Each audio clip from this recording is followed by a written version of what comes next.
Hey there, Happy New Year! I'm excited to say that Solarpunk Now is back after a few months off. I have a lot of exciting episodes in the works, and to kick things off, I'm bringing you a conversation that I had last summer with some other creators in the Solarpunk space. In June last year, I presented a panel at the Solarpunk Conference alongside Andre of HydroponicTrash, Ariel of the Solarpunk Presents Podcast, and Joey of the Fire These Times podcast. Our panel, From Capitalist Realism to a Solarpunk Reality, discussed the thought and action necessary to bring Solarpunk to life. We got together after the conference to expand on these ideas and to find connections between our related but still pretty distinct areas of research. The conversation originally aired on the Fire These Times in December, but it gets to live on my feed too, because Joey's awesome like that. Andre, Ariel, and Joey all have their own projects, so if you'd like to hear more from them, please check out the links in the description. And now, on with the show.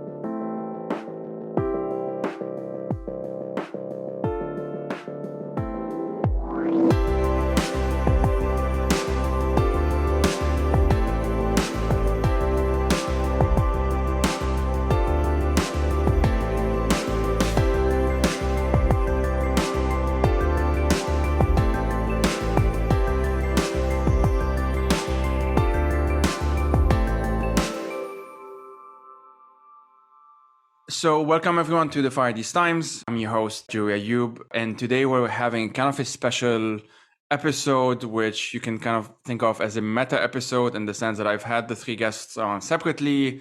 I've been on like their podcast, or have some kind of thingy that we've shared in different places. And we recently, a few weeks ago, did this panel at the Solarpunk Conference, which we'll get into throughout this conversation. And that led me to also really believe that we needed to do this separate audio format conversation, having the four of us together to talk about Solarpunk. What is it about it that we find so meaningful and continue to find so meaningful? And why did we decide to do this panel, whose title is From Capitalist Realism to a Solarpunk Reality? We'll try and explain what any of that means. Theorizing and building the infrastructures of a better future. So with me today are Luca from Solarpunk Now, Ariel from Solarpunk Presents, and HydroponicTrash, aka Andre from HydroponicTrash. And let's do some intros, if that's okay, for those who haven't listened to their previous episodes, which they should, and if they don't, they are bad people. But assuming they're good, assuming they are bad people, let's do some intros. So Ariel, Luca, Andre, we can go that way. Sure. Okay. Hi, everyone. I'm Ariel Kroon. I do a lot of things. How can I define myself and introduce myself? But I'm one half of the podcast Solarpunk Presents, which has had Joey on it so far, and I have plans. And also, I'm an independent scholar. I was trained in English literature, and that's where I'm coming from. I did my thesis on Cold War post-apocalyptic fiction and sort of nuclear anxiety, and I took a look at how that translates into the anxiety that we're feeling around climate change right now. It's actually very, very similar. And so the ways that we respond to it are also very similar. And so I kind of was drawn towards that. I sort of started out looking very specifically at this time period in the past, and then realizing, oh, wait, it's super relevant. Oh, no. I'm from Canada. I live in Southern Ontario. It's important, I think, to say where we're from. So that's, yeah. And I have a cat. Yes. So I'm Luca. I did a previous episode with Joey where we talked about neoliberalism and hauntology, and very, very spooky, lots of ghosts. It was a great time. We did some exorcisms. And my background is in critical theory, hence, talking about those sorts of topics. So I'm really interested in, I guess, sort of the critical evaluation and negation of the ideologies and power structures surrounding us. And I'm currently studying with the Institute for Social Ecology and focusing there on dialectical naturalism, social ecology, and philosophy of technology, which is kind of like my pet area that I'm getting interested in now that I'm an independent scholar. So I'm really interested in ideology and how we talk about the past and future, sort of like the go-to stories we have for making sense of our world and ourselves, and how those stories and ideas are shaped by power.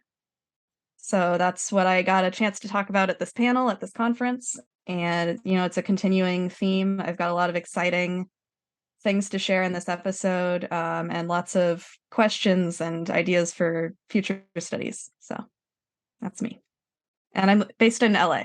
Hey everybody, my name is Andre. I use the handle HydroponicTrash online. My background, I work in cybersecurity, so I hack computers, but really what that means is kind of looking at the black box of technology and seeing, how it works behind the scenes. Mainly what I focus on is how technology kind of intersects with our lives and intersects with social and political change. And so kind of my main focus is on not just high technology, but appropriate technology. So that might mean, low tech or passive things, and how technology impacts our society and how that kind of connects in with, ideas from anarchism, ideas from permaculture, and how when we enter kind of into a more ecological future, how will our underlying systems, technologies, infrastructures influence our social systems, and how our social systems directly influence those technologies back. And so part of the presentation that I talked about was how we can go from kind of the world that we live in now and take steps, not just from like, an individual point of view, but taking small actions to build collective action and really like build a solarpunk future, and not just with technofixes and high tech gadgets and stuff like that, but what are some things that we can actually do not only as individuals but collectively to make that future happen, and how the interactions between our technology and social change kind of will get us to that point. All right, thanks, Andre, and thanks, Luca and Ariel. So I will start with like brief overviews of like my thoughts on this topic, these are the ones that I shared in that panel, and what kind of led me to thinking those thoughts, and why is it relevant to this conversation on Solarpunk. For some time in the past, I had this pretty unhealthy obsession with Milton Friedman. And by unhealthy, I mean that just reading him is not good for your brain in general. So I did that, and then to make things worse, I started reading Ayn Rand, which is also bad. It's not good for you. For those listening, don't do this. Do something else. So I did all of this, and at some point, I have this. We're all pattern seekers. Right? We all look at patterns, and there was a certain pattern, obviously repeating itself, which we broadly call neoliberalism. So, like, focus on individuality. There's no such thing as society. All of that stuff. I'm a reference to Margaret Thatcher there, and essentially reducing humans who are like we are. Pretty social beings. I've been reading, I should say, like this book called Entangled Life, which I recommend, on like fungi and how weird and incredible fungi are. And there's even an argument to be made, which I will only kind of half make it now because I need to finish the book before properly making it, that we resemble, like humans resemble fungi quite a lot in things in ways that are pretty interesting, and even arguably like more than or as much as we resemble other mammals, which is a very interesting argument that the book makes quite well, I think. So I got into Milton Friedman, as I said, and as it happens, a few days before we did that conference, I was listening to one of Cory Doctorow's podcasts where he reads like his blog posts or his essays and stuff. And he mentions Milton Friedman. The title is basically like Milton Friedman was a monster, but he wasn't wrong about this, something along those lines. Folks can look it up if they just write his name on like the podcast apps. And he was referring to this quote, which I'm going to read relatively quickly because I think it's very relevant. And he wrote this, so Milton Friedman wrote this in 1972. And here I'm quoting, "Only a crisis, actual or perceived, produces real change. When that crisis occurs, the actions that are taken depend on the ideas that are lying around. That, I believe, is our basic function, to develop alternatives to existing policies, to keep them alive and available until the politically impossible becomes the politically inevitable." And he wrote this in 72. And so Doctorow basically made that argument, which I agree with. I think it's a pretty straightforward argument, that something that might seem impossible, if it's like consistent enough if it has some kind of internal coherence, if that makes sense, as neoliberalism does. There is a sort of an internal coherence to it, which, I mean, the four of us obviously disagree with its argument, but that doesn't mean that it's incoherent. They're not random. It's not random thoughts that are being thrown around and whatnot. And there's a reason why we've internalized it to various extents, because it works, quote unquote. And so his argument is that at some point, his vision of things, and other folks who are neoliberals' vision of things, which is what we call neoliberalism, at some point, maybe now, as in the 60s, let's say, seems impossible, because in the post-World War II era, there was very much a new social contract in the West, and I'm simplifying a bit. Whereas, like, you know, there was this idea of like, we all sacrifice to defeat the Nazis, blah, blah, blah. And so now we're going to come together. We're going to have some kind of basic safety nets, you know, the New Deal in the US, of course, the NHS in the UK, and in the rest of Europe as well. Essentially what's called the welfare state. And by the 60s, for various reasons, there have been a number of crises, and folks like Friedman were kind of, I like to imagine them as like lurking, you know, here and there, waiting for the opportunity to pounce. But that's basically what they did. And it worked, because folks like Reagan and Thatcher, and of course Pinochet most notoriously, have picked up that ideology, and it has spread to the extent that today it's quite difficult even for like a mainstream, let's say, left-wing politician to not be a neoliberal. I'm not saying it's impossible, but there's usually a cost to that. They often, like, it's become what's considered the center. It's considered like the neutral almost. Like you can't really disagree with the fundamental tenets of neoliberalism without then being called, quote unquote, ideological, because it's seen as a non-ideology. And as we know, when something becomes a non-ideology, that's when its potency, if you want, as an ideology is the strongest. So that's been kind of my background, one of my reasons for thinking like that in that panel, and why I started with Milton Friedman, who is very much not solarpunky, because I think it's interesting. I think it's interesting to look at our quote unquote opponents and see how they do things and why it works, because it doesn't always work because they're bad and evil. Usually it's because there's like a small kernel of truth here and there, and it's just coated in a lot of bullshit and power and oppression and so on. And of course, I want that without the bullshit and oppression and so on. Like, what is it about this that works? What can we learn from it, if that makes sense, quote unquote? People cannot see I'm doing the bunny ears. And that's my thing, if you want. Like, what is it about it that kind of works? And of course, the other things that does not work or is not good, basically, of course, being neoliberalism itself. So that's been kind of like it's very Sun Tzu of you, very know thy enemy, very yeah, can say that. But beat them. And like Sun Tzu, I love to, or like people who quote Sun Tzu, I love to quote Milton Friedman, even though I don't want to read the entire text anymore because it's too long, you know. So you quoting is nice. So anyway, that's my pitch, if you want, and I'll stop at that. Hear some reflections from you all, and then we'll kind of take it from there. So, you know, while we're talking about crisis and the way crisis presents an opportunity, I think a really interesting historical example to look at is the 2008 financial crash. And there's a great book about this by Philip Murawski. It's called Never Let a Good Crisis Go to Waste.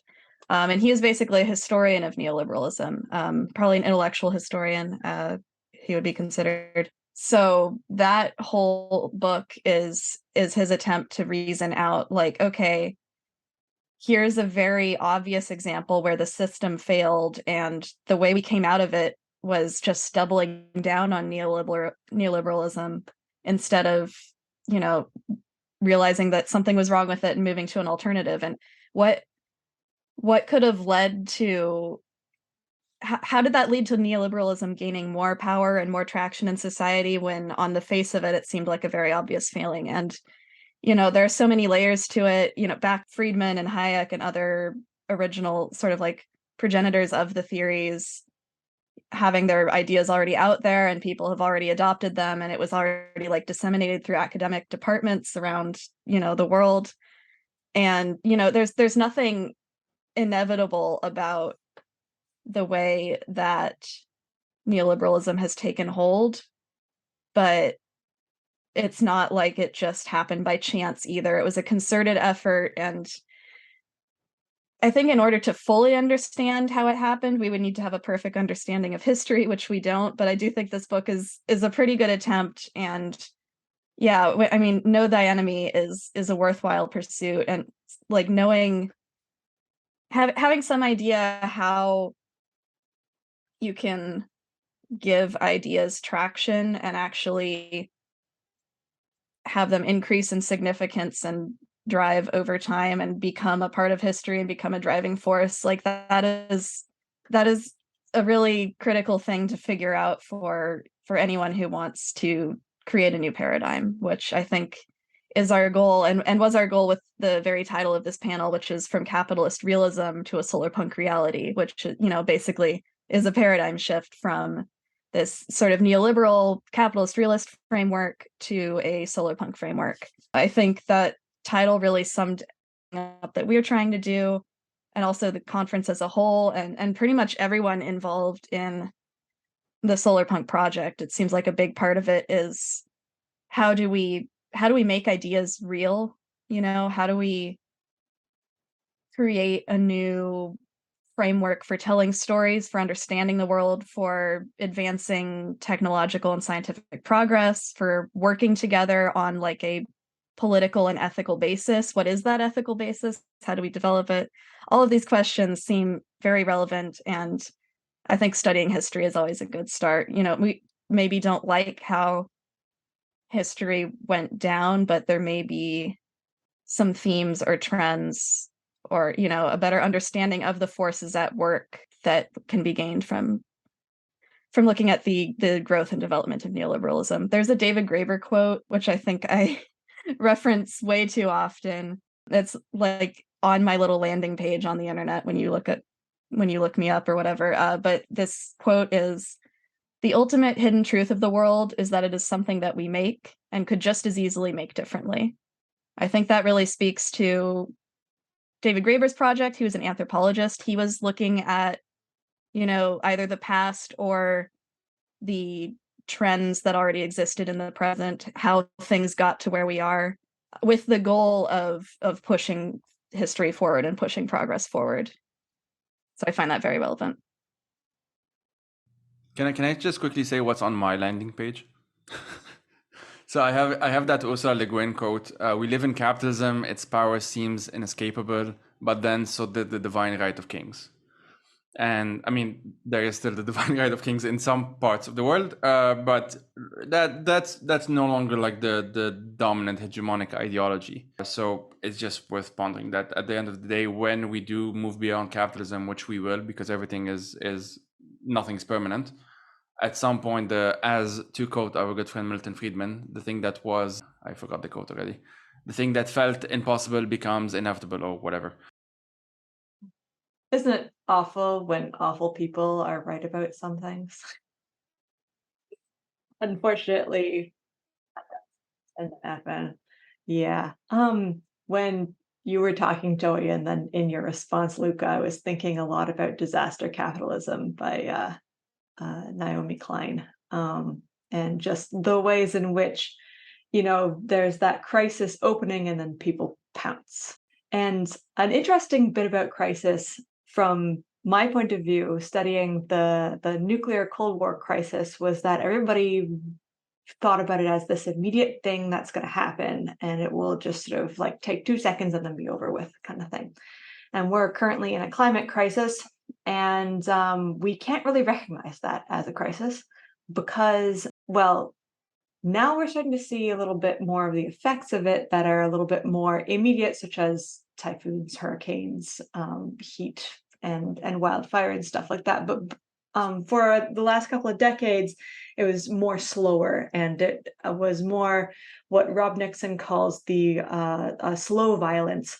It's the air pollution that, I mean, one exposure isn't going to kill you, but if you live next to a very polluting factory, chances are you're going to have higher chances of asthma, and your kids are probably going to die a lot earlier than they should. But that's not a single cause, a single event that happens, and so it's harder for humans at least to perceive.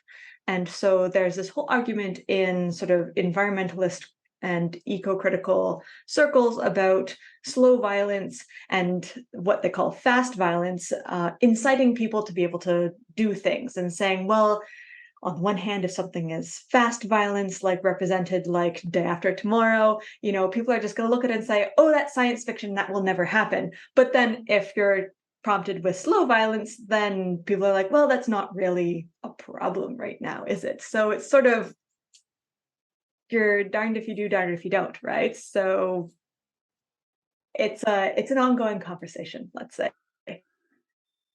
In The Day After Tomorrow, after towards the end, and I mean, sorry for spoilers, it's not a good movie. There is the president of the U.S. or whatever. Yeah, it's always an American president. It's basically saying we've learned the lessons of Mother Nature, or she has humbled us or whatever, and now we're going to do better. And then the movie ends, and it's like, but then I mean, if it is climate change, which is what it is, then the shit that we saw in that hour and a half of the movie is gonna happen again. Like, that's the idea. But they had to frame it in a Hollywoody way for it to be more palatable in that sense. And with Don't Look Up, which was of course very popular a couple of years ago with Leonardo DiCaprio and Jennifer Lawrence and others, they had to use this metaphor of a meteor because, again, there had to be like one thing to focus on, the thing coming. And while arguably the metaphor kind of works in the sense that we're putting our head in the sand instead of looking up and whatever, it's not that, because as you said, like in the movie, it's climate change is something that's rapid. It's a rapid violence, and whereas in reality it's kind of a mix of all types of speeds, different types of velocities of violence, basically. Yeah, and it depends on where in the world you are, right? But in order for us to perceive something as dangerous or a threat, it has to be spectacular. The argument, it has to be something that we can witness happening right in front of us, which is problematic in a lot of different ways. And the spectacle of violence, I mean, there is now, I don't want to say like disaster porn tourism. I'm sure that there is a much nicer euphemism for it, but basically there is disaster tourism. There are people who go to see things like record heat temperatures in Death Valley, and these are things that are coming to pass, and they are perceived by a certain subset of the population as something to watch. That does not affect them because, I mean, so for so long, we've been fed, a lot of these narratives, especially in TV and movies, of this spectacular violence. And we have internalized that feeling of we are removed from that spectacular violence that we are seeing. And so how do we internalize that? And the chickens are coming home to roost in North America, at least, when it comes to that climate violence. Yeah, I think there's a kind of a cruel synergy too between this slow violence, or like kind of diffuse violence of climate change, and capitalist realism. I think it's very easy when it seems like the problem isn't all that immediate to think, well, we shouldn't do anything yet, or we shouldn't do anything too drastic. Like, the metaphor of the meteor in Don't Look Up really didn't work for me. And I'd love to do like a whole podcast just ranting about this movie, but I'm sure people have done that already. But fact that it's just like one little thing in the sky we got to blow up and we'd be fine. It has a very easy solution that relies on, this military industrial equipment that we already have plenty of. But with climate change, it's like we have to do all these different little things, and a lot of them require like overhauling entire systems. It all seems very, complicated, and like it requires going against sort of the momentum of society. And when you pair that with capitalist realism, this feeling that we already have the best system we could have, and it may not be perfect, but like anything else would be too ideological or too, like inefficient, or not conducive to allowing innovation or allowing us to prosper, whatever these reasons are that we think capitalism would be sort of the lesser evil. That the weight of that also makes it more difficult to act. And I think like facing these two things, it kind of just, they synergize together into this oppressive feeling that can really be done. and it leads to this sort of like climate doomer feeling. I don't think the feeling is that there's nothing we can do about climate change because it's just like too powerful. I think the feeling is a little more nuanced. It's like we would have to fight against all of the powers in society in order to do something, and there's no way that can happen. It's like we know it's worse because we know something could be done, but it's not going to be because there's no way to like get things off the ground. I think that's what Solarpunk is trying to overcome. It's not just climate solutions, but it's figuring out how to get them to take off and actually gain momentum. Yeah, and I think on the same, kind of frame of mind when it comes to capitalist realism and climate change itself, I think like crisis can be a really big catalyst into like breaking the idea of capitalist realism, right? As like things collapse, it kind of forces people to look at the reality of things and kind of wake up, so to speak, onto like the things that are really happening. So, and also there's kind of on the flip side of crisis, there's also kind of a hope that kind of comes out of it, because you see that in crisis, take for instance, right, a climate change event like Hurricane Katrina and the crisis that came after that, for the most part, you saw people banding together and helping each other out and helping each other survive in a really bad situation. And you see that time and time again after a crisis, that people will come together and do pro-social stuff and help each other out. Living in Texas, I kind of got a firsthand taste of what it feels like to have, climate change directly impact your life and cause, a regional crisis. Here in Texas, our power and electrical grid is kind of maintained by a private corporation. And so there wasn't proper maintenance done on the electrical grid, and there's a really bad winter storm that knocked out power for most of the state. And it was to the point where I think it was like 3 or 4 minutes, if power stations weren't shut down, the entire grid would have gone offline for months, like 3 or 4 months. With that crisis, though,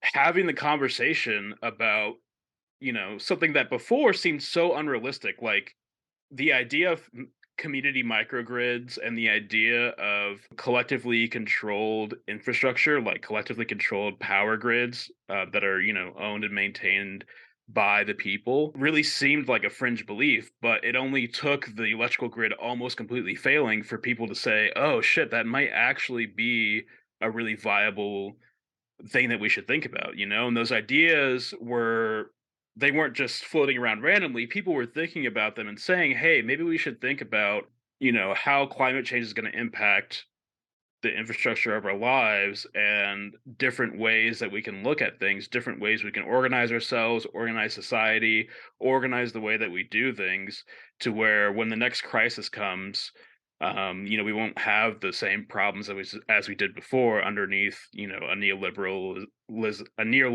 or a capitalist system.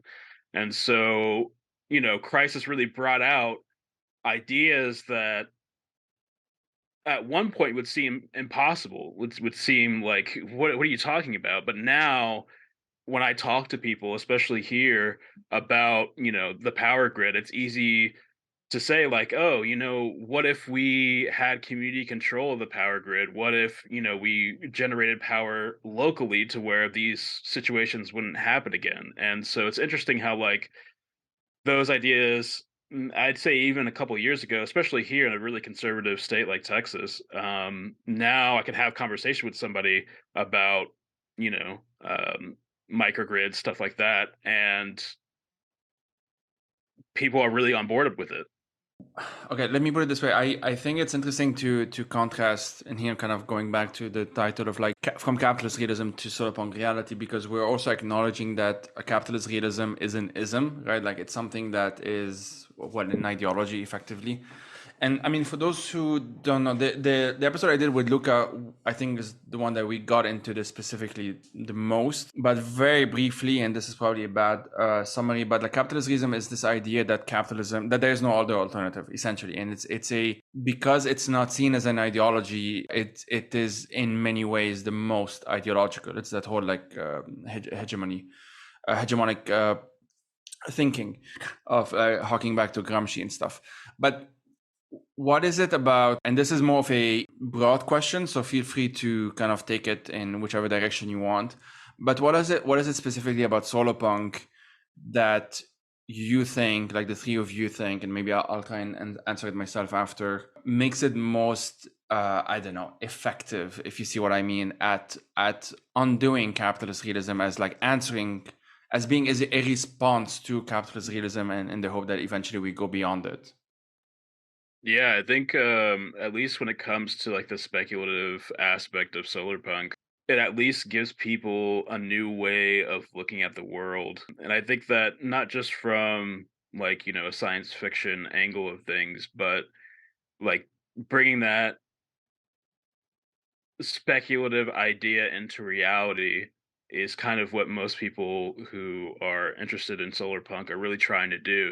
It's more of to me, I see it as a really inspiring thing to where you can actually put yourself in the shoes of somebody living in the near future, living in a reality that you would want to live in, and then you can say, okay, well, how do I actually take steps to get there? And I think, like, as a whole, Solarpunk is a really interesting kind of framework to look at things, because you're not only, imagining a better future, but also, taking actionable steps to try and make that happen too, which I think that for the most part, most science fiction or speculative fiction is kind of a reflection of modern times, and all fiction really is.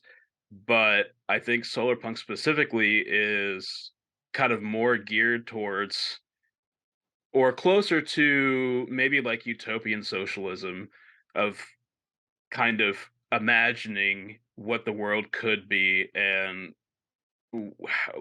how that could come to fruition. How could that be a reality? Yeah, I think Solarpunk has a lot of strengths. I agree with everything Andre pointed out. There's something about the fact that, it is very aesthetic, it's in a sense an artistic movement, but it has these like political tendencies within it, or political resonances. And I feel like it's got both a kind of aesthetic strength and a rational strength to it. And it's also got a pretty serious commitment to realism, like reality, what's realistic. And I think the idea that term reality or realism, I think, deserves some interrogation, because the way we use it within capitalist realism can be in its own way kind of unrealistic.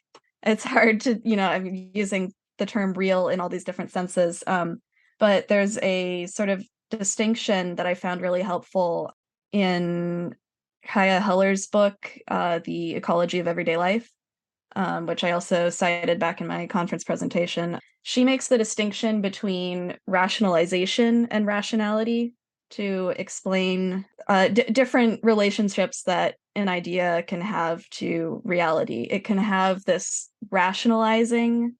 Capitalist realism is more about rationalizing than it is about what's actually rational. Rationality is this ongoing pursuit of truth, of like basing things in logic or empiricism, things that can be proven or demonstrated. And rationalization is more of like justifying the status quo. It uses the language of science, the language of logic, to give sort of the veneer of rationality, but it's really a lot more ideological. It reminds me so much. I read this book that I actually used in my thesis quite a bit, called Ecology and the Crisis of Reason, and it's by Val Plumwood, who's an ecofeminist philosopher. Yeah, she was also talking about that and saying that reason, quote unquote, as we think about it, or rationality, is actually built upon a series of constructed binaries between like men and women, human and animals, like Black people and white people. Like it's like all of these ideas that come out of the Enlightenment that were informed by very wrong-headed thinking about the way that people operate and the way that things are in the world. And so the way that our rationality these days is built upon that, we don't question those binaries. When we do question those binaries, we realize that rationality isn't actually very reasonable at all. And so what is very reasonable is to, use the scientific method to interrogate these things and to, take a page from sociology and psychology and really think about the embodied experience of the real embodied experience of people and animals and sort of everybody on planet Earth as they are in the present, not according to the dictates of people from like the 17th century Europe, So that just really reminded me of that. I'm not quite sure if that was what you were getting towards, but all to say that like I think I'm picking up what you're putting down. Yeah, I'm gonna have to come back to it. I'd love to present an actual quote or something. So I'm gonna look for that. But I think Solarpunk shares that more feminist commitment to not getting stuck at the stage of rationalization and actually trying to move towards continuing to interrogate using the best tools that we have, continuing to like deepen our understanding of the world rather than pretending that the common sense status quo understanding we have is the correct one and that rationality is then a matter of fitting everything into that box, which that's rationalization, that's not rationality.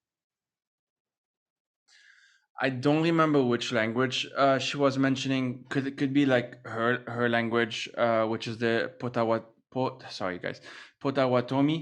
She's of like that heritage. I think it was that language, or it might have been another indigenous language. But there was this, and this is mentioned in Entangled Life. That's why I'm bringing it up, which I'm reading now. Of like there, she makes the argument, or she mentions how like in that language, which I'm saying is that specific one, but it could be another one. There's a lot of verbs in places that instead of, for example, in the English language, what would be nouns. So, for example, one example that I think she gives in that book, from what I remember, is hill, right? Like a hill. In that language, it's actually a verb, like hilling kind of thing would be probably a bad translation, in the sense that when we use the word hill, it's kind of this inanimate object. It's the thing that's always there. Whereas in that, if you use it in a verb, it's always something that is in the process of becoming itself. Like it's always being hilled. It's hilling, right? It's always like the hill is always hilling, if that makes sense.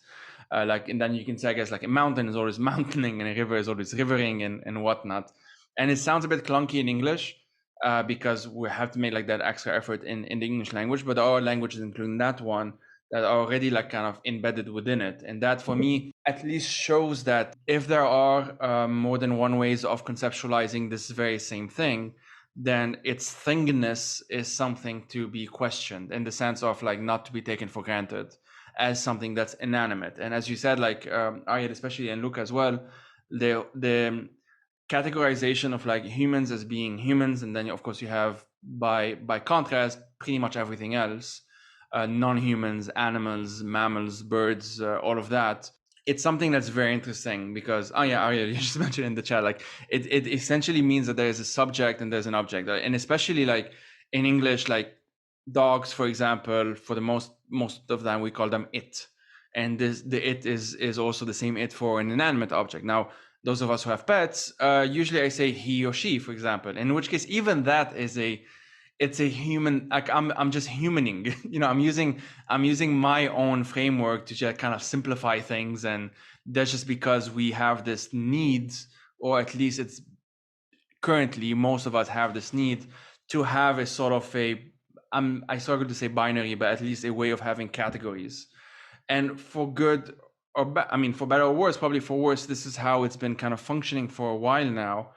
But we, I think, have seen, especially in the past century, probably more than that, especially, but with the development of like decolonial literature, and of course with the actual decolonial movements and anti-colonial movements, we've seen an attempt that has kind of succeeded to different extents to go beyond that. There are those who reject it entirely. So you'll have like the Algerian nationalists who reject anything that comes from France.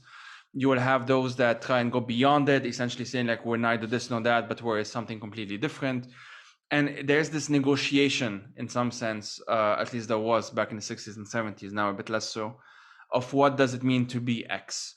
And for me, this is very interesting because it essentially means, I think part of why I find it interesting is that it's sort of a subtle recognition that the way we live, culture is basic, etc., is a social construct, and recognizing, or a bunch of different social constructs, and recognizing them as constructs, to go back to that quote from Graeber, means like something is made and therefore it can be made differently. And this what I find fascinating about Solarpunk specifically is that it's almost like we've gotten to a point where we have recognized that there is such a thing as social constructs. We are made out of stories that we tell ourselves, that we tell others, that are told to us, might something that we have inherited and whatnot. And it doesn't mean that the stories are quote unquote wrong or fake. It just means that they are stories, and that there could be a way of disentangling that from rationality, for example, and accepting that rationalism or rationalization, as you mentioned, Luca, before, is in many ways a way of like perpetuating a story that we, quote unquote, want to be true. Like we have an answer that we want it to function. We want that answer. That answer is, and not the four of us here, but like we, broadly speaking, in this hegemonic sense, we want capitalism to work. We want infinite economic growth to work. There is a uncomfortable reality that we live in a planet with finite resources, and therefore something has to give at some point. Like mathematically, this does not work. So we change everything else to try and make it work rather than change the formula, basically. Yeah, that's exactly right. I have a quote now that, you kind of anticipated it with your comment there. Section of her book is speaking to sort of this turn away from rationality that we got in like the 70s, and sort of like a reaction to capitalism that wants to turn towards spirituality and do away with like logic and rationality entirely. And she thinks that's really problematic because, like you said, there's a lot of great literature breaking down all these categories, but people have all sorts of different relationships and ideas about where we should go next. After the critique, we need to build something up that's positive. I think anyway, we can't just dissolve everything. We need to create new, more useful categories that, serve, the limitations of living on a finite planet, or that serve our psychological and social needs for community. So the quote here says, "The cause of cultural and ecological degradation is indeed capitalist rationalization, not a modern fall from spiritual grace." So it's not this sort of reactionary idea that because we don't have a faith driving society anymore, that's what's causing our downfall.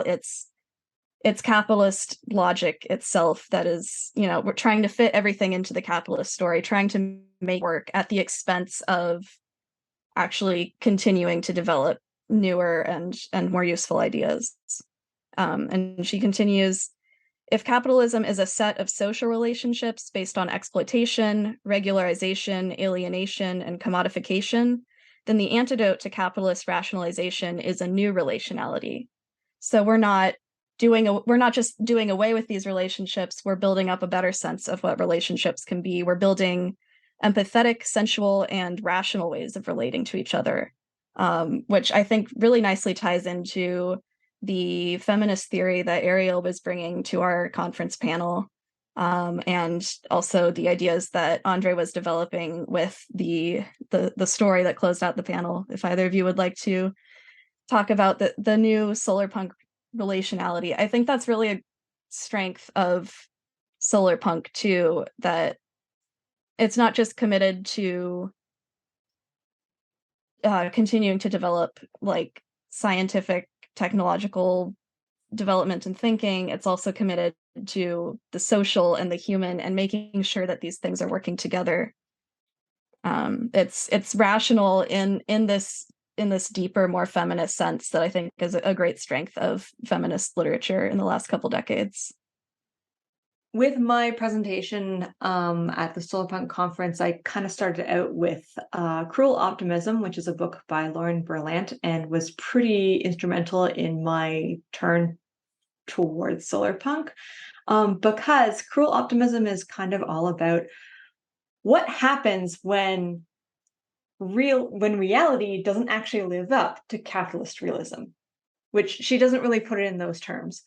But like the whole book is from her perspective as an American scholar on what happens when the capitalist dream just kind of frays and is unattainable, or the American dream is just not something that most Americans can, like aspire to anymore. And I would add a lot of Canadians. There's the, Canadian dream kind of thing, right? And most of us just don't have the economic means to move within the current sort of late capitalist reality to be able to achieve that. And Lauren Berlant's looking at, okay, but so when we can't, what happens? Like what is actually the thought process and the emotional reaction to that's happening? It's a fascinating book, very, very bleak. Because she comes up with the thesis that cruel optimism is what's sort of taken a hold of our society. We have this optimism about capitalism and about the promises that capitalism gives to us. And she says that a relation of cruel optimism exists when something you desire is actually an obstacle to your flourishing. So, like, say you want to buy a house, but you can't attain the amount of money for a down payment, but you keep holding on to that dream. And so all of your money and all of your thought and all of your time is going towards this saving up for a down payment, which just gets more and more expensive and further out of reach. And suddenly you're in your 40s and you still don't have enough for a down payment. And you're like, wow, what have I been doing with my life? I want my life to begin once I have a house. And that just kind of derails people from, I guess, pursuing actively what they want to do, because we're all caught up in this idea of capitalist reality and the idea that this is real, this is the way that things are supposed to go. And so Solarpunk I see as an antidote to that, because also Solarpunk is just so rooted in, there's an emphasis on doing what you can with what you have where you are. So maybe you can't overthrow capitalist realism all by yourself, but you can plant a garden, and that's pretty great. And you can do your bit for creating community, for beautifying your community, for, like maybe talking to your neighbors, maybe, like helping the local flora and fauna and wildlife with habitats, that sort of thing. It's really kind of empowers people to be able to do what they can do with what they have where they are, which is, I already said that already, I'm sorry. That's what I really like about Solarpunk, is it's not just an aesthetic, it's not just something where you sort of scrape off the aesthetic and then behind it it's kind of like a wall, you can't really do anything with it. I used to be really, really into cyberpunk. I still am. I, however, am not technologically proficient. I would have counted myself as technologically proficient when I was like 16, and within my context, I was the only one who knew about things like LiveJournal and like HTML coding and stuff like that. But now I'm like, I scratch the surface behind cyberpunk and I'm like, wow, there's all kinds of cool stuff here that I just cannot do because I'm busy trying to live my life in late capitalism and I don't have time to learn how to do all these things. But with Solarpunk, if I scratch off the aesthetic, then I'm like, I can pick up litter. That I don't need any sort of special knowledge to be able to contribute to my community that way. Or like, I can talk to the person who's like walking past me on the street. That is a thing that I absolutely can do. And so I feel like this is something I can do sort of immediately. And it's a way that I can immediately put these ethics and values and ideology that I'm learning from the theory that I'm reading into immediate practice in my everyday life. So in whatever way that sort of takes. Yeah, definitely. And I mean, jumping off of that, my presentation was about infrastructures and basically talking about all that stuff. How can small actions kind of build onto each other and really create something larger and a larger change? But one thing that I, always want to say about when we're talking about infrastructure and engineering and, how to make all this possible is that like infrastructures aren't neutral, just like ideologies, they aren't neutral. Our infrastructures and the way how things work are directly related to social systems. And so if we have a social system based off of, competition, based off of patriarchy, we're going to have infrastructures that directly, relate to that directly correlate. So, if our society is based off of fossil fuels, we're going to have a system that only runs off of fossil fuels. So, like, the way that we relate to each other and the environment will directly relate to how and why we do the things we do. When we're talking about infrastructures and stuff like that, and the like relationship between social relations, it also ties back kind of entirely to what Ariel was talking about. If we were to take that feminist literature, take the political theory, and apply that to changing our social relations, that would impact our infrastructures as well, because it's all kind of tied together, and kind of like bridging the theory with the types of infrastructures and like how we get to a place to a better future. Part of the presentation that I did was talking about, kind of a somewhat narrative way of starting out, living in kind of like a dilapidated apartment, working crazy long hours, kind of being separated from society, and kind of walking through some of the steps that somebody might have been taking, to build that better future. So, like you said, there's small actions like starting a garden, picking up trash, making things a little bit greener, talking to your neighbors, and all of this kind of connects to each other because it's a snowballing effect. And we kind of talked about this on our episode too, where it was like it's not really individual action, but it's not individualistic action, but individual action as well that builds into collective action. And so if we're talking about, oh, hey, we want to have a freer world, we want to have community grids, we want to have water and food autonomy, well, our social systems are going to directly impact that. And so if we can try and modify that, then that'll change how we live, how we do things. And so what I really like about Solarpunk too is that you could take a speculative or like a narrative fiction kind of piece and kind of walk through and kind of show, okay, well, how do we get to this better future? And show, okay, going from your dilapidated apartment, talking to your neighbors, maybe you start forming a tenants union. That tenants union might form into some broader action in your community that might go into regional and even nationwide and even global. So it's kind of a snowballing effect. But yeah, um, most of the presentation that I did really isn't about the engineering part. It really isn't really about the infrastructures, but really how changing how we relate to each other and taking steps to get there is like how that change is going to happen. One of the things, jumping off of that, I just really like how accessible it is. It's so accessible to people. It doesn't require you to have an advanced degree.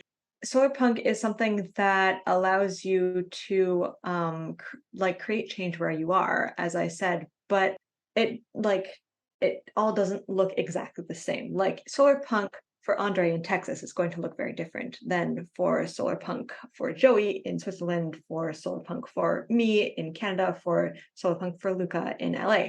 So it's something that can it's bound together by the same ideals of community and of resilience and sustainability, but the ways in which that those can be put into action are very different. And it also emphasizes, accessible infrastructure for people who maybe have different needs and who have different ways of accessing these goods and services and infrastructures.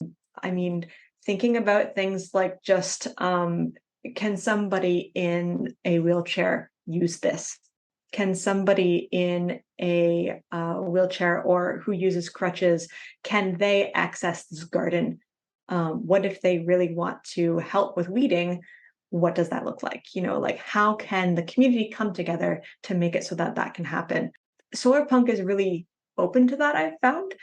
At least the communities that I'm in, everybody really pulls together and really acknowledges the, I guess, different flavors of human that there are in the world.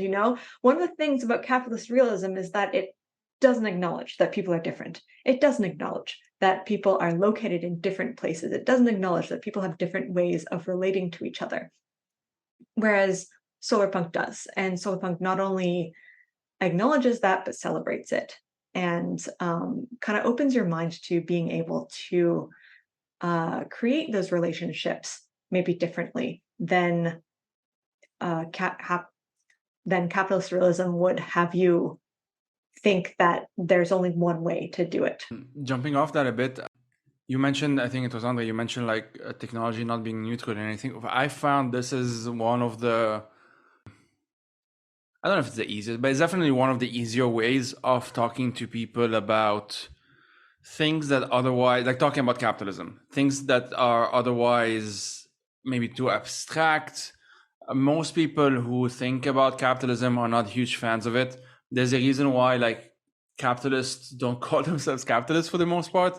They use it, and sometimes they say capitalism is good, but they don't say, hey, I am a full-time capitalist kind of thing.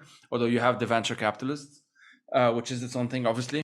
And because it's one of those things that like, there's this book called Invisible Women. My partner was reading it, and there was this example, I think it was about snow plowing in the UK, of how gendered it is. And I never thought about it like, oh, this is you're just removing snow, right? Like it's such a neutral thing. Like everyone needs to, you just need to, there's snow, you need to remove snow.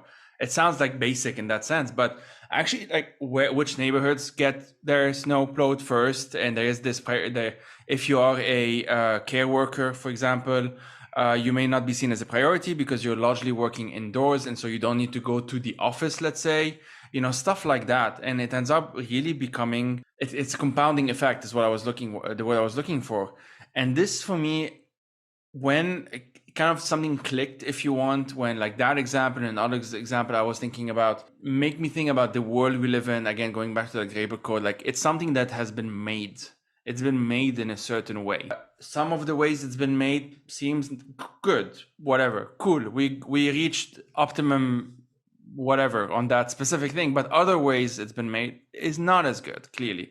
And in many ways, so I don't know if this example is quite bad, but like, there are also obviously ways in which it's actively bad. It's harmful to us, to non-human elements, quote unquote, to the environment, it's just bad in general. It just does not work well. I've been thinking a lot of like and this is going back to what Ariel said, especially of like Solarpunk being accessible, at least striving to be accessible at every turn. I live in this neighborhood that at every corner I look at feels like it can be a bit better. And by better, I mean like just nicer. Like literally you can make things more beautiful with very, very little effort. And I think it's very interesting that we don't do that.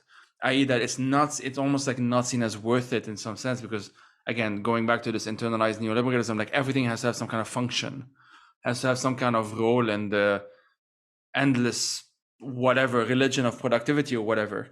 And there are ways in which you can just make things nicer by having a bunch of different benches, by having more green spaces, by having just very, very simple things. But it says a lot that they're often seen as something to be done after a crisis, or after like, oh, we had like a massive heat wave, and we know that the heat island effect is a huge problem. Geneva actually has a huge problem with this heat island effect, which for those who don't know is basically like around concrete, especially, you will have like more, like it's hotter than it should be, than it is like outside of that. And that's why like if you go to a forest, it's obviously cooler and that sort of thing. And it can just be done. Like it's not that complicated. For the most part, it does not require an extensive amount of resources, for example. In fact, keeping things as it is now is often more expensive. And so it's just one of those things that ends up becoming so frustrating of how simple sometimes, not always, of course, but sometimes, often maybe even, the solution is rather simple. It's like that thing of like, well, how do you solve houselessness or homelessness? Houses, that's it, solved, done. Let's do something else now. It's in and of itself, it's not complicated, but it's rendered complicated through this process. And that's like, again, rationalization is the same example we've had with global warming. Sure, in many ways, it's a multi-system, multi-dimensional, multifaceted problem that will not just be resolved overnight, sure. But many of its problems are very well identified and can actually be resolved. But they require X, Y, and Z, which are human problems, like social problems, political problems. And that's something that for me, once like that, I don't know how to say, it's like that thing in The Wizard of Oz where you go without behind the curtain, whatever. Like it's not that complicated, actually. You can actually just talk to that idiot behind the curtain, Anyway, I'm gonna shut up now. Andre, save me. No, yeah. No, that's the thing with capitalist realism, is that it kind of locks you into this idea that there's no action to be had. You have to wait for things to happen, but there is no waiting. There are things that we can do right now. And that kind of ties into the idea of dual power and direct action. Like, there are actionable steps that we can take to make things happen, but also, if we want a specific outcome, we have to think about, well, first of all, how are we going to get there and why? And I think like dual power as a framework is really a really good way to look at how we could take direct action now to make the changes that we want to make without having to wait around. There's simple things that we can do both within and outside of the capitalist system. I had a thought about accessibility and about people contributing to Solarpunk. And another way in which it contrasts with capitalist realism is that Solarpunk doesn't demand that you do everything. And like it doesn't demand that every single Solarpunk is like a hardcore anarchist who is going to like overthrow the government, Like it's like there are people who are going to like be really good at taking political action, at working within that dual power system, who are going to be the organizers and the people who are really knowledgeable about politics. But that's not everybody, and that's okay. That's fine. Not everybody is like that. I certainly don't have the head for that. But there are people who are very good community organizers. There's going to be someone who's really good at getting people together for a bake sale, and that's going to be their strength. And there's going to be someone who's really good at making sure that the community garden gets weeded and watered on time, and so that the plants don't die, and that's their strength. And so Solarpunk doesn't require that everybody fits into the same mold and does exactly the same thing, because it's a movement that is made up of people who are very multi-talented, and there is always a way that you can contribute, no matter how small. And it's not like you have to be X, like activisty to be counted as a Solarpunk. I've seen that, like in certain circles of saying like, is this Solarpunk? Am I Solarpunk enough? If you are dedicated to creating sort of a better world in the present with an eye to the future of creating this better world and supporting people working towards that better world, then yeah, I think definitely you're a Solarpunk activist in the way that you can be, So that's what I have to say. I think that's also a strength that Solarpunk has over cyberpunk. I am also sort of I guess recovering cyber. I don't know. I'm still very interested in it. There's something about Solarpunk that it draws people who grew up on cyberpunk. That's pretty cool. But I think an important difference between the two genres, I feel like cyberpunk is a lot more beholden to like the underdog hero narrative. It's kind of like this. I don't even know if underdog is the right word, because for some reason they're both a hacker and a samurai. Like they have all these skills that make them just like the perfect protagonist. I mean, there's a reason we get the name hero protagonist as like one of our main Solarpunk characters, cyberpunk characters. Something I've been thinking a lot about, though, with speculative fiction is like, how does history actually work? How does change actually happen? It's not because one guy hacked the mainframe and chopped the head off of anyone who got in the way. It's because of like all of the people who got him the equipment he needed and the people who were able to create vulnerabilities in the system first, and like the network of care that he was able to rely on to get food and healthcare and whatever he needed. Like, I think Solarpunk does a much better job of looking at how a community and like a network of people drives change. Even the sort of like trend towards neoliberalism that we have seen in recent history, not because like a guy had an idea and that idea just took off on its own. It's, you need people to carry that idea, and they almost do more work than the original like thinker, because they have to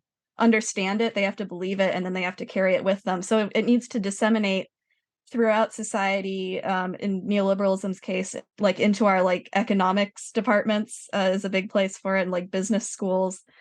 But that itself is still a whole network of people, and all of their wives and all of their housekeepers and gardeners, like change doesn't happen because one person has a good idea, or because one person is a badass, or because one person just like takes it upon themselves to be the hero of the story. There is no protagonist in real life. We're all contributing where we can, and that's not a weakness of Solarpunk. That's not a problem. That's its strength. I think it's a much more realistic look at how change happens. Yeah. So, okay, I'll try and add a few thoughts, and then maybe we can like slowly wrap up with like final thoughts and recommendations and whatnot that we can give listeners, like stuff to do, whatever. I have this example. I've given it, I think, once, at least on this podcast, that I think like illustrates quite well a bit of like the spirit of what we're talking about. And it's a bit ridiculous, but honestly, it's not that far off from what actually happens. So I'm sure the three of you like know the prepper world you have the toxic type of preppers, and you have the, let's say, a bit more wholesome type of preppers. So the toxic are the more kind of stereotypically maybe usually Americans and quite often white Americans, but not only, and males obviously for the most part. And it's all like, how to do your own bazooka and shit like that. And how to, how to fence your house in case of a zombie. I'm making shit up here. But like very, very unrealistic things that really take a lot of time for very little, sorry for the noise, for very little return for the most part. And it's kind of predicated on this idea of like, I have a thing, a property. Usually it's like a physical property, like a house or a land and whatnot. And it's often extends to like my family and my wife and my whatnot, in the same logic of private properties, essentially, although they don't usually say that explicitly, but that's essentially what it is. And again, it's like they want to be everything at the same time. They want to be like biologists and chemists and doctors and architects and engineers and gun people and whatever, all at the same time. Whereas sometimes like the easiest thing you can do in that situation is just get to know your neighbor who might be a doctor. And there is this like way in which it's artificially made more complicated than it is. And I give this other example of like the Elon Musk and the highway shit, which I know I'm sure the four of us here are more familiar with it. But in case listeners don't know, is this idea that like congestion and traffic can be resolved by just adding one more lane, or having this ridiculous death tunnel that just has I'm not going to get into this because I'll talk about this for a long time. I'm into transport a lot, but it's a thing like, well, actually there is a way of resolving congestion. It's called trains and trams and buses and just carpooling and all of that stuff. It's studied, it's already well established. And it's one of those things where like you maintain the sorry, one sec. Snowy, come here. Come. You maintain this almost like this illusion that this is something that is still debatable when it's actually resolved. Like this is a problem that's actually resolved because you're trying to do something else with that. You're trying to make a profit. You're trying to do something else than resolve this problem. So you use that sort of language. And there is again the same metaphor of like in the sense like you can have like 1,000 people on a train versus 1,000 cars, and clearly 1,000 people on a train is more efficient and cheaper and just nicer and whatnot. And in the same, that's the same prepper mentality in some sense. Again, I'm using prepper in quotation, like the toxic type of prepper, because a smarter type of prepper is like, yeah, I need to know certain things here and there. This is, it would be nice to know how to garden and be nice to know some basic first aid and whatnot. But I'm not going to spend 15 years in medical school. I'm not going to do this. It's not realistic for most people to do this. So I'm just going to befriend someone who's already done that. And that person will, and that's how we already do things. And in Lebanon, for example, growing up, most of the ways in which society was functioning to the extent that it was because like there was this neighbor of ours who was a doctor, and he became basically my grandmother's doctor. And because like they were neighbors, like sometimes it was kind of for free and sometimes it was cheaper and sometimes it was that sort of thing. And it just functioned that way because otherwise then you just don't have access to medicine. They're like it became because of out of necessity in that case. So all of that to say that what frustrates me most of the time is not trying to persuade people, oh, Solarpunk is a good idea. Because honestly, most people don't have inherent, in my experience in any case, don't have an inherent antipathy towards the idea of it, because it sounds nice, cool, nice. Like people are nice to each other, things are greener, it seems more accessible, we have more fun. Very few people are actively against that. But it feels unrealistic, right? Again, quote unquote. And this is, I guess, what we are trying to at least untangle. So those were kind of my thoughts, or probably ending thoughts. I don't know. I'll let you guys end at your own pace. What are certain reflections or things that you wanted us to get into, that sort of thing. And then I'm sure we can have a part 2 and 3 and 4 and 5 and 6 and 7 until we resolve capitalism, which I'm sure we can do with a podcast. Yeah, I have about 3 books too. The first one is Everyday Utopia by Kristen R. Godsey. Really interesting book that kind of goes through a bunch of different social experiments and utopian ways of thinking that have happened throughout history. So it kind of highlights different societies, different groups who experimented with changing their social relations. It has some really solid examples of people using technology not in a way to destroy the environment, but it actually help it and help each other too.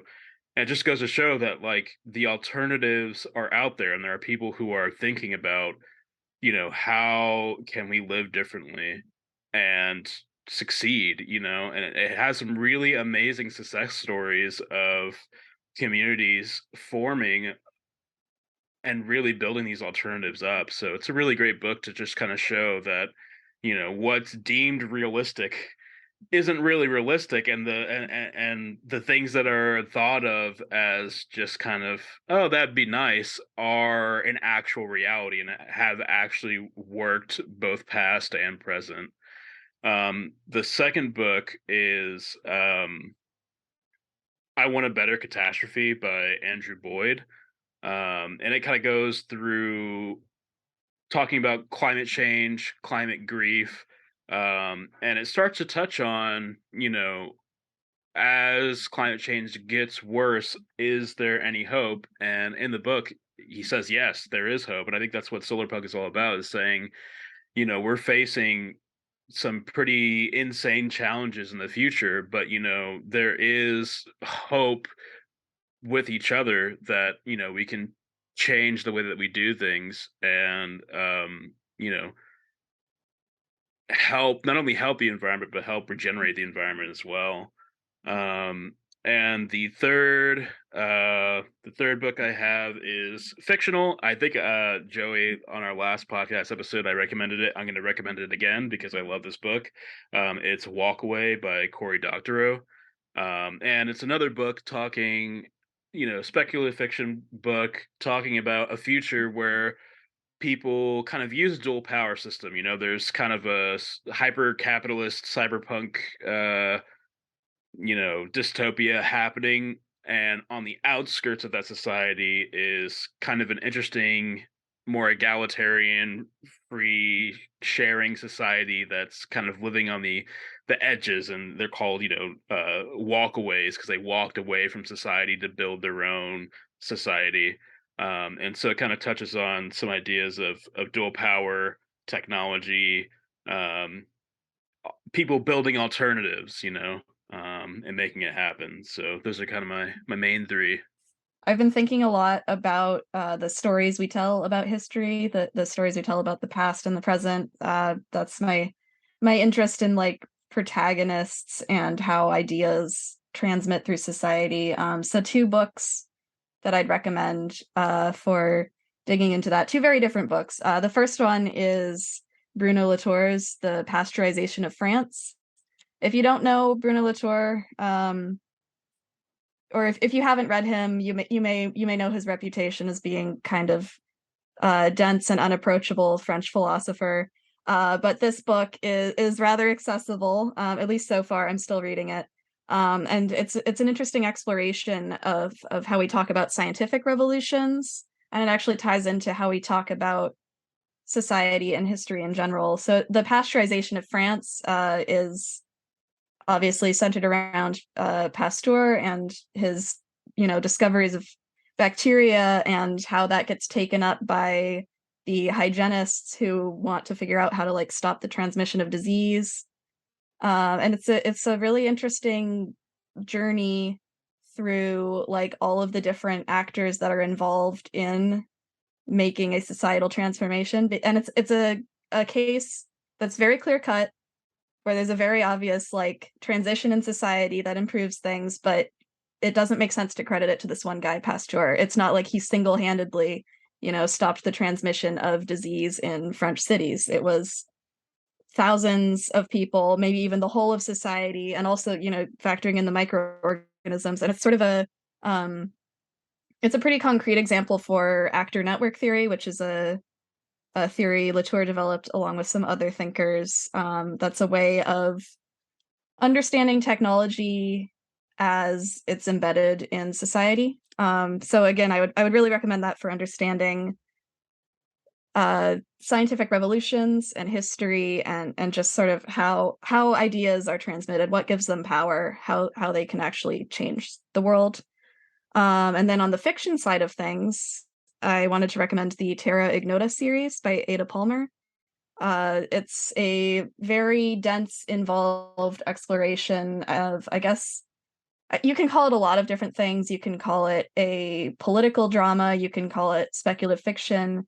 It's written from the perspective of a historian in the future. So it's set in the 25th century, but the narrator is a historian writing to posterity. So it's framed also as a historical document and explores a lot of very interesting questions around how we tell history, questions of bias and censorship, and how different ideas can limit narrators in interesting ways.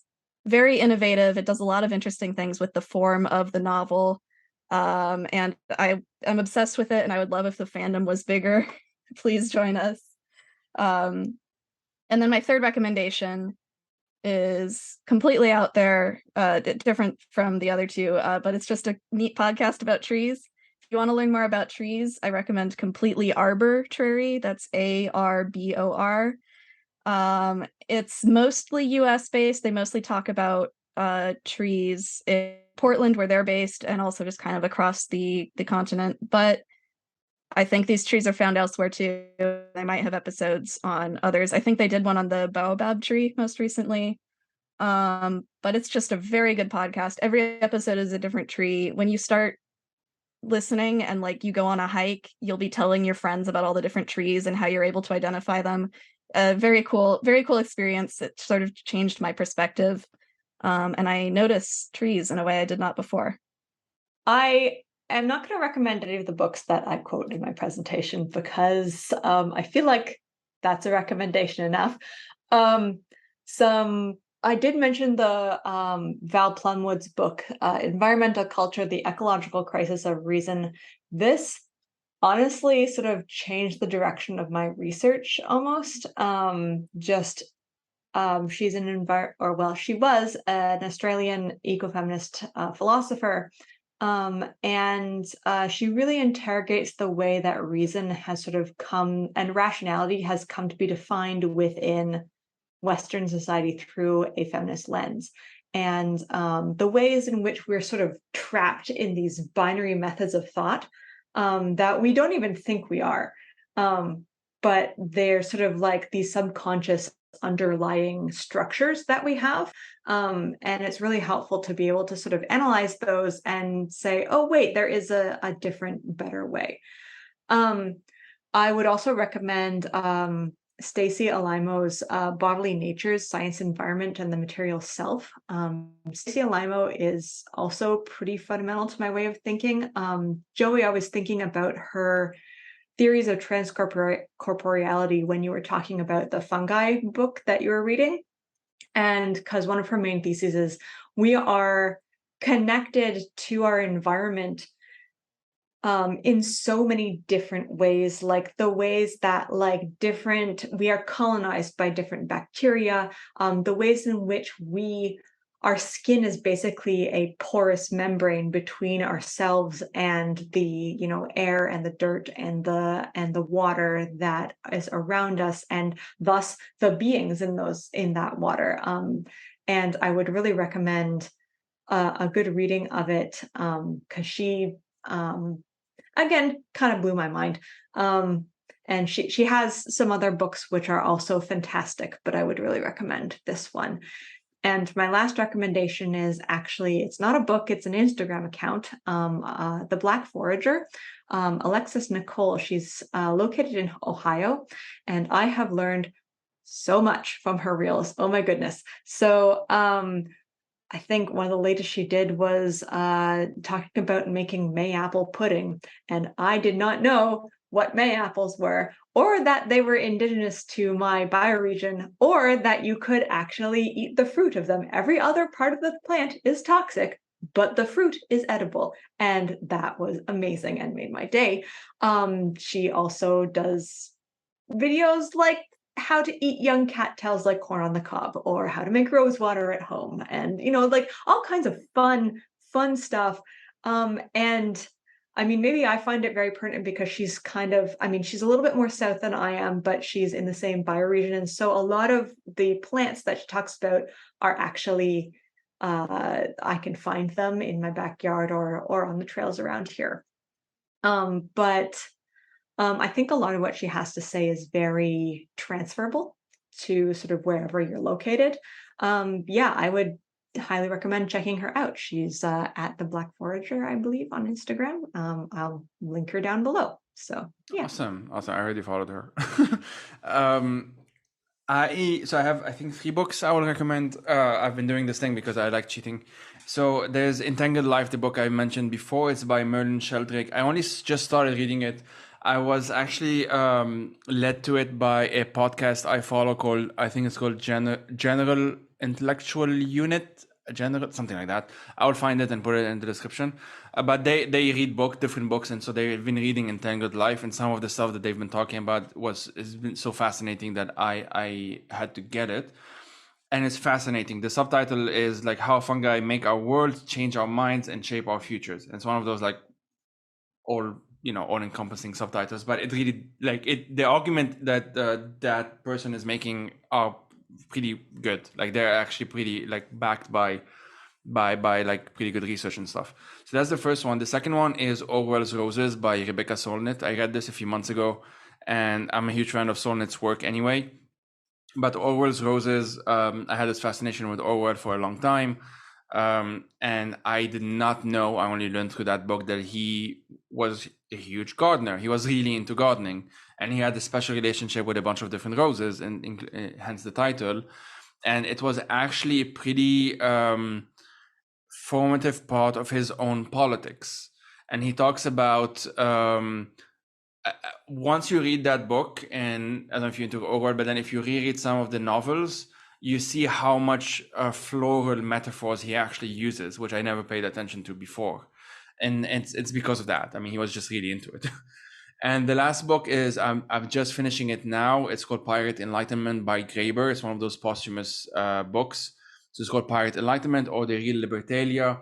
I will say, like, as a fun tidbit, like I had met him in London when I was living there, and we kind of bonded on our mutual fascination with Madagascar, because I had been there for some time, a long time ago, and I have the map tattooed on my ankle, and he saw it, and so we started chatting about this, and he was just a nice guy to talk to, and he lived there for a long time, and that's what the book is partly about, or it's largely about, kind of a hypothesis, which he says this is a hypothesis. Like he says, we do not know whether this is true, but it's very reasonable that it might, and he's explaining why. Like it's and the general idea in here, I'm just going to read from Wikipedia.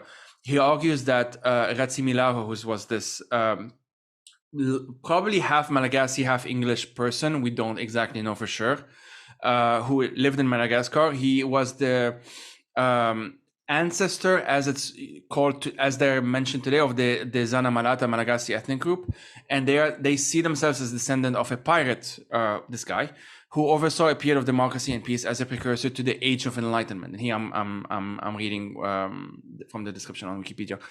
And he contests the common portrayal of Ratsimilaho as a European quote-unquote civilizer, because as I said, that person was half English. And so it's kind of usually seen, or at least in the literature, that Graeber disagrees with, that, well, he, because he was from England or whatnot, then he kind of brought certain ideas of democracy and whatnot to Madagascar. And what he's actually arguing, Graeber, is that it was actually kind of the other way around. And it's very interesting. It's kind of like a companion book to Dawn of Everything, which is much bigger and thicker. It's more like there's one chapter in Dawn of Everything that you can say is kind of that book, but in more in depth, and obviously with David Wengo's contributions. So it's a very easy intro into that kind of thinking, and I've been enjoying it. I would like to do something about it on it at some point. It's a very easy read. Graeber tends to be accessible in his work, and just that. So I wanted to kind of add that. And on that note, thanks everyone. This was fascinating. Thank you. I'm so glad we did this. Yeah, thanks. Thank you. We should all do it again.